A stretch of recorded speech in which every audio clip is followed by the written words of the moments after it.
Zdravíčko. Zdravíčko aj tebe. Na zdravie, pripíjame. Tak, toto je náš historicky prvý kec. Aj pokec. No, ale hlavne kec. Ako vravia Náhodne okolíci. Ako vravia na východe, keď sa zideme. Tá pokecáme. Presne. Pohutoríme, pardon, tak. A v tomto keci, čo budeme preberať rôzne témy úplne náhodné. Úplne také náhodné, že z toho... Že to ani svet nevidel, len proste, že... Proste budete kýchať celú noc z toho. Pozor. Takže pozor, zobral by som si Zodak alebo proste nejaké lieky na alergiu. Alebo keď nemáte, tak vreckovku, hej, ako... Hej. Aspoň nejakú... Ináč, ak náhodou ale budete mať zdravotné problémy... vreckovku potom, keď si dáte, tak nezapíjajte. Hej, ale ak náhodou budete mať zdravotné problémy z tohoto, tak stačí zavolať, alebo teda napísať e-mail, to tam niekde budeme mať určite strčené. A my vám s radosťou pošleme balík vreckoviek ako cenu útechy. Áno, máme tu niekoľko rôznych značiek, od značky Clever po značku Tesco, Harmony, tento, aj ten tam. No, takže ako prvú tému tu máme napísanú, čo sme tak vlastne pred týmto natáčaním zvukovým, čo sme spísali, tak prvá téma... je cyklistika. V cyklistike v poslednom čase také najnovšie, čo asi nie každý z vás vie. Je, že sme prešli 100 kilometrov. Do Žiaru nad Hronom, áno. Sme úžasní. No, my a ešte naši dvaja kolegovia. Ale tí nie sú až takí úžasní. Ktorí sa to podujali s nami. Ale čo sa deje v takej tej ako slovenskej svetovej cyklistike, je to, že som bol včera na bicykli a aký má to súvis? Malachovský kopec som vyšiel priemernou rýchlosťou 16,7 km za hodinu. Ale aký to má súvis so svetovou slovenskou cyklistikou? Za svetový rekord. Je aj na Malochov, hej? Ako, tam... Vieš, ešte jeden, lebo ja mám normálne aplikáciu, vieš, na to. Teraz hovorím vážne.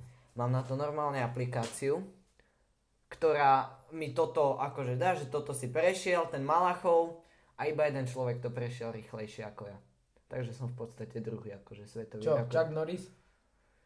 Tuším sa ako tak volal. Ale to som si neistý. Ale čo sa naozaj teda deje vo svete svetovej slovenskej cyklistiky, je to, že Peter Velič odchádza z týmu Omega Pharma Quickstep a prechádza do týmu Omega Pharma Valčík, lebo na 3 doby sa mu jazdí lepšie. Ale nie. Prechádza, na 2 roky podpísal zmluvu s týmom BMC, ktorý neviem, či poznáte. Ak nepoznáte, tak by ste sa mali to sú také 3 písmenka v názve, to má to. Také, jedno je, že B, druhé, že M a tretie, že C. Oni majú také, to je normálne tým. Ako my sme tým Coop jednota Biotika, CJB, tak oni sú BMC. Biotika, Martini a čaj. Nie, C je ako cukor. Aha, jasné. Neviem. A vlastne už sa aj dosť čakalo, že prestúpi. Lebo, až sa to nakoniec stalo. Lebo v tomto týme Omega Pharma Quickstep bol vlastne a hlavne počas tejto Tour de France mal takú úlohu, že pomáha tým slabším jazdcom a doťahovať ich, aby to zvládli vlastne do limitu alebo nejak tak. Čiže sa jeho potenciál. Nemohol sa sám presadiť. A teraz vlastne tiež bude v BMC Domestic, že bude pomáhať iným, ale bude pomáhať tým lídrom, tým, čo sú vlastne vysoko. Tým pádom v podstate bude môcť ukázať aj svoj potenciál. Pre tých, čo by nevedeli, čo to je Domestic, Tak to je inými slovami, kedy sme sa to učili na dejepise, že domestifikácia, to, že to je napríklad kravy dojné. Áno. Tak on bude vlastne ako taká kráva dojná, len im nebudú dojiť. Takzvaný cyklista dojný. Áno, cyklista dojný. Aj dojemný. Ale tak podľa toho, na ktorý pretek pôjdeš, keď pôjdeš na Tour de France, tak to bude cyklista do Francúzska, na Vuelte vlastne cyklista do Španielska, vieš, takto postupne sa to bude meniť. Na Gire do Talianska. No, jasné. Poznám. Na pretek mieru do Slovenska. Hej. No.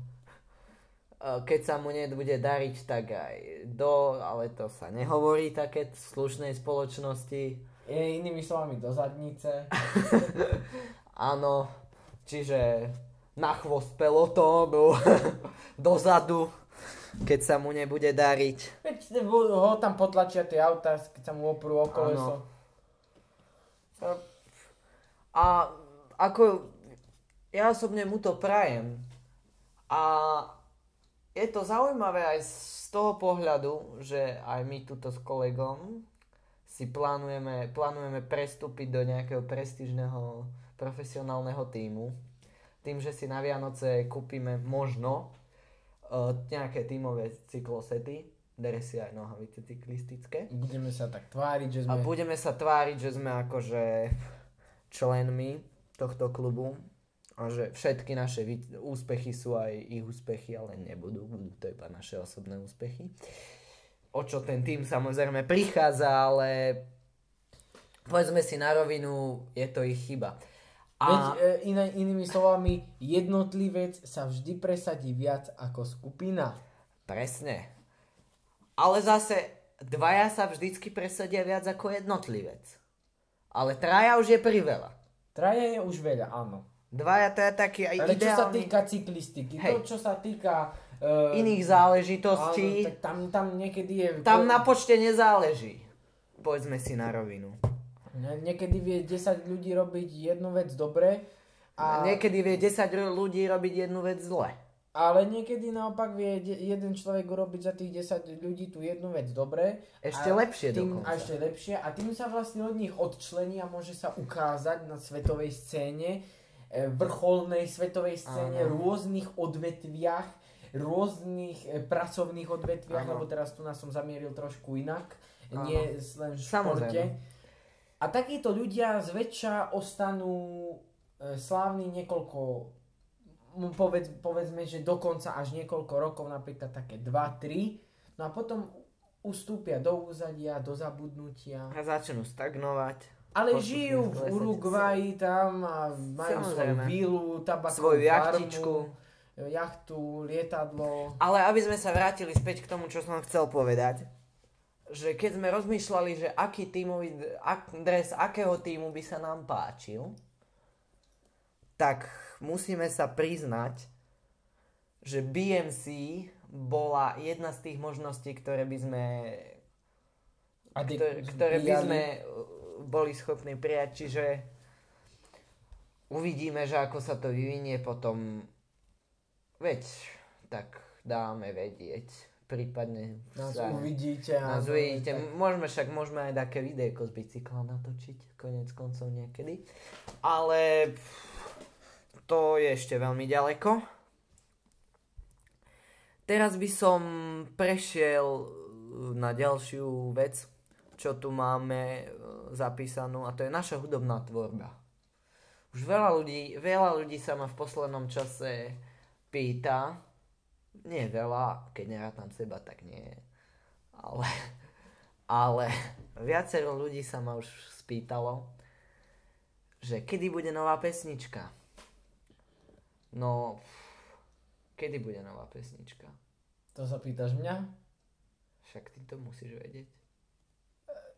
No, je to síce pravda, odporúčam všetkým, ktorí sa pýtajú, kedy bude nová pesnička, aby sa to pýtali prevažne mňa, lebo mne Peťo potom referuje od každého otázky a musí počkať, kým ja mu dodám odpoveď. Áno. Celý proces sa tým zbytočne komplikuje. Je to jak slovenské súdnictvo. Finančne náročnejšie. A všeobecne, povedzme si na rovinu, ako sa read zo slovensky jednoducho hovorí, je redundantné. Áno, no a keďže ja som úplatný, teda tak informácie poskytujem čo najmenej, i keď ma teda niekto nepodplatil, ale však na to netreba ani veľa peňazí, niekedy stačí jedno slovo. No ale všetko to záleží hlavne na mne. No prečo na mne? No aby som vysvetlil prečo, použijem na to jednoduchú vetu.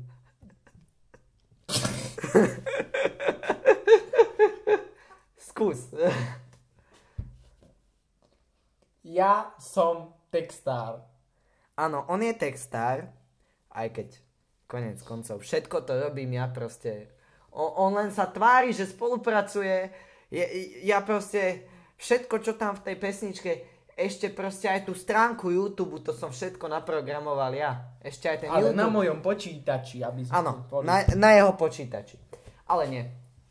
On je textár, ja sa starám o hudbu a hlavne preto ide o Maroša v tejto veci, lebo on je zvukový technik a on zabezpečuje štúdio a od neho to závisí, že kedy sa bude nahrávať, takže... Ale nahrávanie by nebol ani taký veľký problém, ako vymyslieť nový text pesničky, lebo ľudia... Plný dramatu, plný zápletiek, inteligentných vtipov, nepredvídaných point.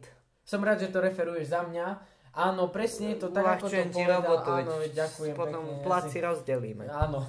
Ja by som povedal ešte na moju obranu.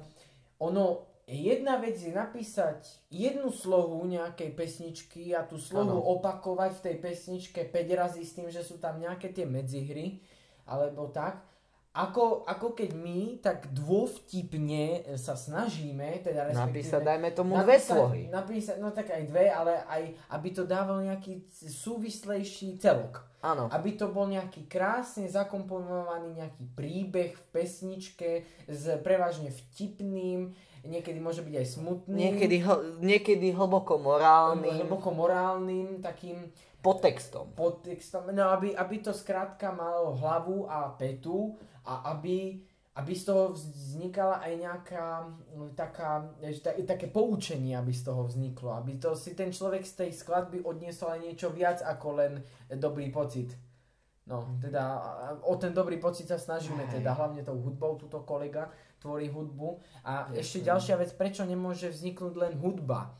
To poviem zase za teba, aby si sa ty veľmi nenahovoril. No. Hudba totiž to vzniká. Potom dajme tak, že ty povieš vetu a ja za ňou poviem bodku, aby to zase nebolo, aby som nevyšiel v cviku. Tak hudba vzniká hlavne ku konkrétnemu textu. Bodka. Áno. Ďakujem. No a keďže ten konkrétny text ešte nemáme, tak vlastne zvalte vinu na mňa. Bodka. Ďakujem. Ale aby sme sa konečne dostali k podstate veci, máme taká naša vrúcna optimistická ambícia je, že pesnička aby určite do konca prázdnin, aby už bola. Možno, že dneska ešte sa nám podarí začať na tom pracovať, potom môžeme v tom pokračovať zajtra, uvidíme. Ale do konca prázdnin určite čakajte pesničku. Alebo nemusíte čakať, ale príde, aj keď nebudete čakať, ale keď chcete čakať. Povedzme si na rovinu, príde nečakanie, všetkých vás zaskočí, že je zrazu tam. Áno.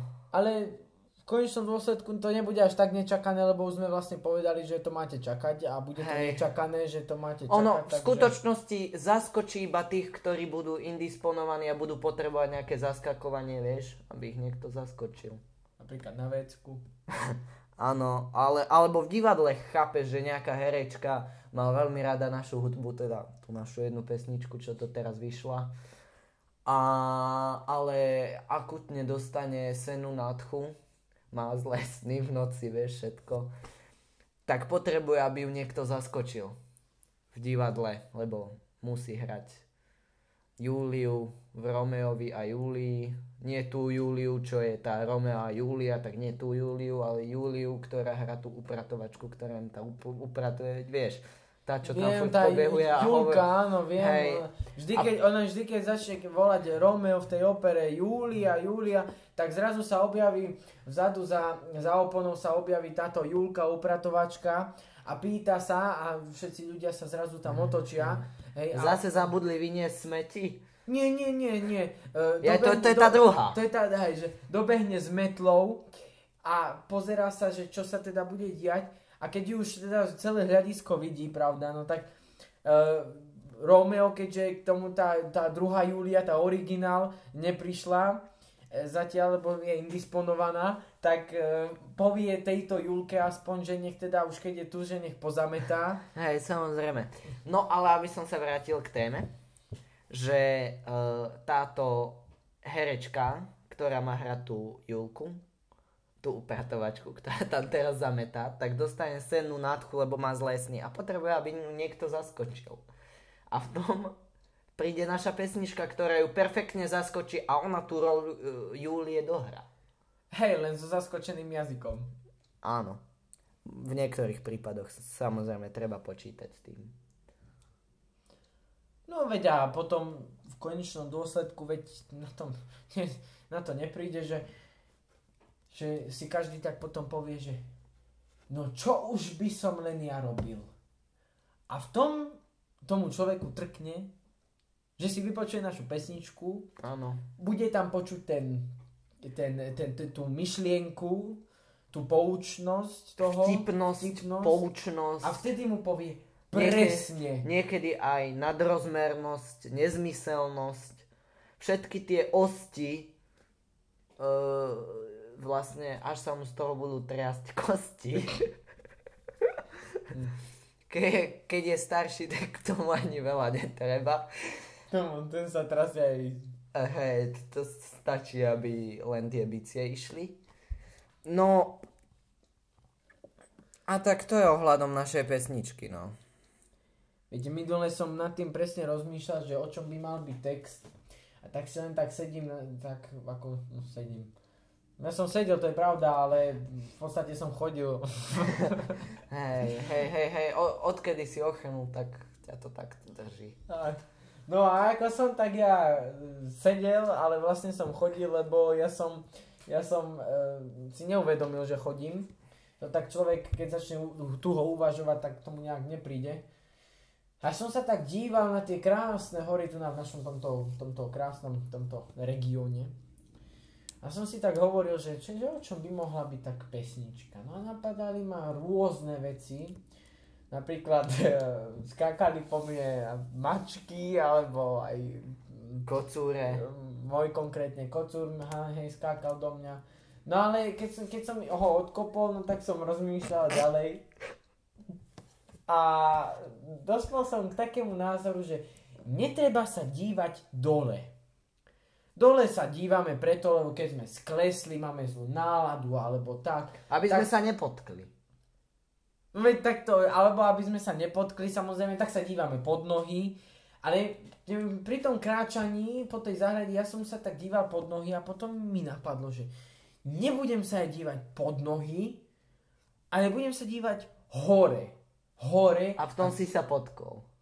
Našťastie nie, ale mal som na mále, to musím priznať.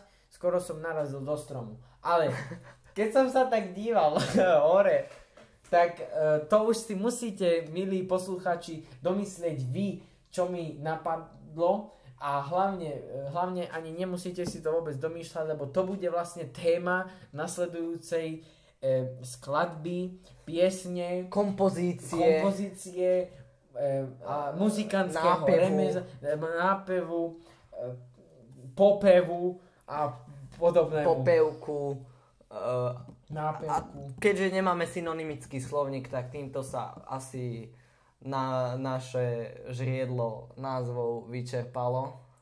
A pomaly sa chýli ku koncu aj tento kec. A keďže tento postfuturistický kec nadobudol dané rozmery časového aj horizontálneho, aj vertikálneho, aj merateľného času, inými slovami, tak myslím, že by sme ho mohli nejak decentne ukončiť krásnou pesničkou. bodka.